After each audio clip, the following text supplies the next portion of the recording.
উম, ধন্যবাদ আপনাকে।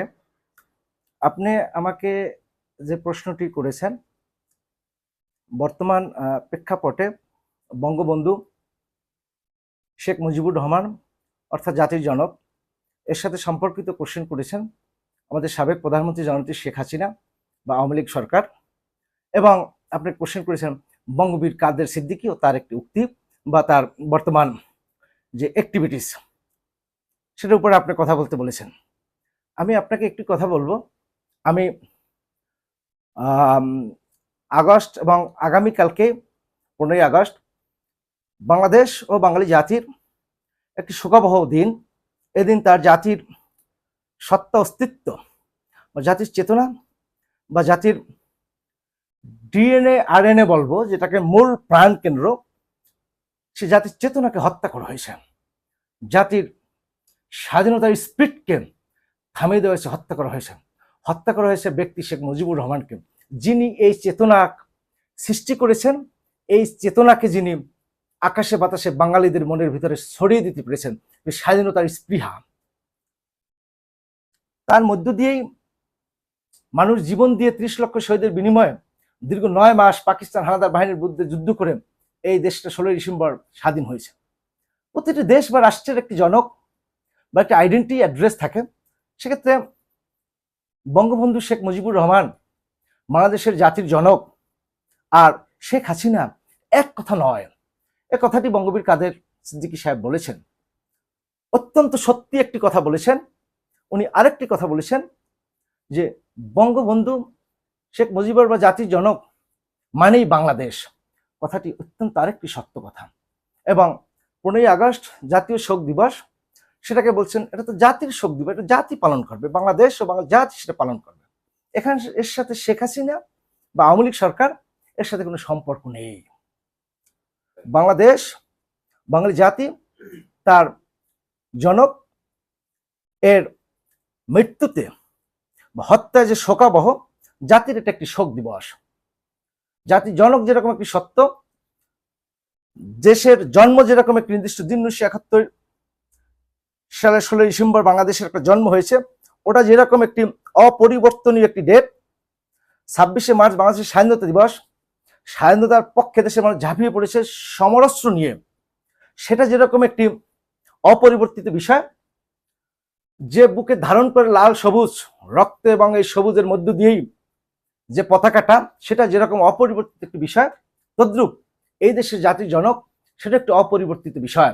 এবং এই জাতির জনকের যে মৃত্যু দিবস বা তার যে অ্যাড্রেসে জীবন অবসান বা সমাপ্তি, সেটাও এরকম একটি অপরিবর্তিত বিষয়। আমি মনে করি, আমি শেখ হাসিনা, খালেদা জিয়া বা আওয়ামী লীগ, বিএনপি, জাতীয় পার্টি, জামাত ইসলাম থেকে আদার যে রাজনৈতিক দল আছে, কোনোটাকে আমি ছোট এবং খাটো করে দেখি না। আমি কোনো ব্যক্তিকেই ছোট এবং খাটো করে আমি দেখি না। আমি সবার কাছে সম্মান দিয়ে আমি কথাটা বলবো। সেটা হলো এই যে এটা হলো একটি সরকার, এই রাষ্ট্রের অংশগত। আর এই রাষ্ট্রের যিনি প্রতিষ্ঠাতা, রাষ্ট্রের যিনি অ্যাড্রেস করেন, এই রাষ্ট্রকে যার সাথে অ্যাড্রেস করা হয়, যেমন মার্কিন যুক্তরাষ্ট্র বা ইউএসএ, জাতির জর্জ ওয়াশিংটন, এটা যেরকম সত্য, বাংলাদেশ ও বাংলা জাতির জনক বঙ্গবন্ধু শেখ মুজিবুর এটাও তেমনি সত্য। বঙ্গবীর কাদের সিদ্দিকী তার জায়গা থেকে ঠিক কথাটাই বলেছেন। আমি দেখেছি উনি ছুটে গিয়েছেন সে 32 নম্বর, কারণ 32 নম্বর তো এই জাতির একটি স্বাধীনতার চেতনা ধারণ করে। এবং আজকের যে এই যে ছাত্র বিপ্লব, বৈষম্যহীন যে বিপ্লব, এখানে যে গণমানুষের ছাত্র স্পিরিটটা তৈরি করেছে, এদেশের মানুষের পক্ষে ছিল। এরকম পরিবর্তন বা সংস্কার এটা যুগে যুগে কালে কালে হতেই হবে যদি দেশ ও জাতিকে এগিয়ে নিয়ে যেতে হয়। সেক্ষেত্রে এটার সাথেও মনে করি 71-এর যে 16 ডিসেম্বর যে বিজয়, একই সূত্রে গাঁথা হওয়া উচিত। আমি মনে করি এই জাতি তার জনককেও সম্মান করবে, এই জাতি তার দেশকে ভালোবাসবে, এই জাতি তার দেশকে সামনে এগিয়ে নিয়ে যাবে নেতৃত্ব থেকে দিয়ে। এবং এই জাতির যদি তার চলার পথে যদি কোনো পরিবর্তন বা সংস্কার দরকার হয়, সেটাও এই জাতি সংস্কার করে নেবে। একটি কথা মনে রাখবেন, আমাদের প্রিভিয়াস দিনগুলোতে বিভিন্ন রাষ্ট্র ব্যবস্থা, বিভিন্ন রাজনৈতিক দল ক্ষমতায় ছিল, নিঃসন্দেহে সবাই দেশের জন্য কাজ করছেন। তাহলে পরিবর্তন আসলো কিভাবে? একসময় দেশের মানুষ নৌকায় চড়তে হতো, এখন সেখানে গাড়ি, এরপরে মেট্রো রেল থেকে শুরু করে সবকিছুর মধ্যে একটা পরিবর্তন আসছে। আমাদের স্যাটেলাইট উপরে উঠছে, আমরা টানেল করেছি। এখন হতে পারে যে রাষ্ট্র ব্যবস্থায় যে সরকার বা যে লোকগুলো থাকে, তারা এই কাজের প্রতি কতটা আন্তরিক। তবে শেখ হাসিনার সরকার আওয়ামী লীগ সরকার যে দিন বদলের একটি সনদ নিয়ে এসেছিল, জনগণ সাড়া দিয়েছিল, যে কারণে তারা কিছুটা কাজ করতে পেরেছে।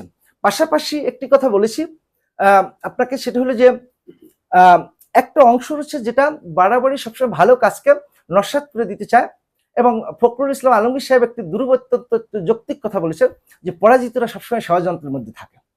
এখন জাতিকে সবকিছুকে দিয়ে কিন্তু জাতি একটা জায়গায় পৌঁছতে সক্ষম হয়েছে। বাংলাদেশের অনেক পরিবর্তন হয়েছে, এদেশে দুর্ভিক্ষ হয়েছে, এদেশ কিন্তু এখন খাদ্যে স্বয়ংসম্পূর্ণ হয়েছে, অনেক কিছু আমরা অর্জন করতে পেরেছি। আমি বলবো না যে আমরা অর্জন করতে পারিনি। সকল রাষ্ট্র ব্যবস্থা, রাষ্ট্র যারা আছে সবাইকে ধন্যবাদ জানাই, কিন্তু একটা চক্র বা অংশ আছে যারা মূলত এই রাষ্ট্রকে বিভিন্নভাবে, তারা দেশকে ভালোবাসে না, দেশের মানুষকে ভালোবাসে, ব্যবহার করে তার ব্যক্তিকে ভালোবাসে, নিজে বড় হতে চায়, অর্থনৈতিকভাবে হতে চায়, ক্ষমতার দিকে হতে চায়, এগুলো হতে চায়। এই ধারণাগুলোকে যত বেশি আপনার অগ্রাহ্য করে জাতি এগিয়ে যেতে পারবে, ততই জাতি সামনের দিকে এগিয়ে যাবে, পরিবর্তন আসবে। এই পরিবর্তনটা আমাদের আসার দরকার ছিল। আমাদের রাষ্ট্রযন্ত্র থেকে শুরু করে সবকিছুকে ব্যক্তিকেন্দ্রিক, রাজনৈতিক দলকেন্দ্রিক না হয় রাষ্ট্রযন্ত্র বা রাষ্ট্রের প্রতিষ্ঠানগুলোকে যদি বাংলাদেশ রাষ্ট্রের স্বার্থে ব্যবহৃত হয়, রাষ্ট্রের স্বার্থকে তারা যদি প্রাধান্য দেয়, সেক্ষেত্রে দেশ সামনের দিকে এগিয়ে যাবে। দেশ থাকবে, সরকার আসবে, সরকার যাবে। যে মানুষের পালস বুঝে এগিয়ে যেতে পারবে সেই রাষ্ট্র ব্যবস্থা কার্যে থাকবে, যে এখান থেকে বিচ্যুতি হবে সেইভাবে ছিটকে যাবে। এটাই তো বাস্তব কথা। এখন অনেকেই বলছেন যে এই সরকার কতদিন থাকবে না থাকবে। আমি একটি কথা বলতে চাই, সেটা হলো যে এই সরকারের আসলে নির্দিষ্ট কোনো মেয়াদ আছে বলে আমি মনে করি না। এই সরকার অন্যান্য সরকারের মতো অন্তর্বর্তীকালীন বা কেয়ারটেকার গভর্নমেন্টের মতো ক্যারেক্টারাইজ নয়। অনেকে মনে করছিলেন যে এটা একটা কেয়ারটেকার সরকার বা অন্তর্বর্তীকালীন একটা সরকার হয়েছে, একটা দিয়ে নির্বাচন দেবে। নির্বাচন দিয়ে আমি কাকে ক্ষমতা নিয়ে কিসের নির্বাচন দেবো? আগে আমাকে নির্বাচন করার যে সিস্টেম, মাধ্যমগুলো আছে, যে যন্ত্রগুলো আছে, রাষ্ট্রযন্ত্রগুলো আছে, এগুলোকে আগে দেশের পক্ষে নিয়ে যেতে হবে। কোনো ব্যক্তি দল বা কোনো জনগণ, কোনো নির্দিষ্ট কিছু জনসমষ্টির পক্ষে নয়।